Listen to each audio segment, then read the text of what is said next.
नमस्कार मंडळी, साध्या सोप्या रेसिपीजमध्ये आज आपण बनवतोय उपवास स्पेशल अशा बटाट्याच्या काचऱ्या किंवा तुम्ही याला बटाट्याची भाजी, बटाटा फ्राय सुद्धा म्हणू शकता। तर यासाठी मी 2 मीडियम साईजचे बटाटे स्वच्छ धुवून सोलून पातळ स्लाइसमध्ये कट करून घेतले आहेत। तर चला आता कढई गरम करायला ठेवली, त्यामध्ये 1 चमचा भरून तेल गरम केले। 5 ते 6 हिरव्या मिरच्या ठेचून ह्याच्यामध्ये मी ॲड करणार आहे आणि स्लाइसमध्ये कट करून घेतला बटाटा ॲड करायचं, सगळं व्यवस्थित परतून घ्यायचं आहे आणि मंद आचेवर 8 ते 10 मिनिटांसाठी वाफ घ्यायची आहे। मध्ये मध्ये बटाटा परतत राहा जेणेकरून खाली चिकटणार नाही बटाटा।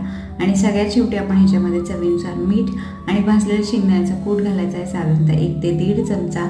सगळं व्यवस्थित परतून घ्यायचं आहे। बटाटा हातावरती घेऊन दाबून बघायचा आहे शिजला की नाही। तर आपला बटाटा फ्राय किंवा बटाट्याची सुकी भाजी तयार आहे मंडळी, नक्की बनवून बघा आणि अशा छान छान रेसिपीजसाठी माझ्या चॅनलला सबस्क्राईब सुद्धा करा। Thank you so much, bye.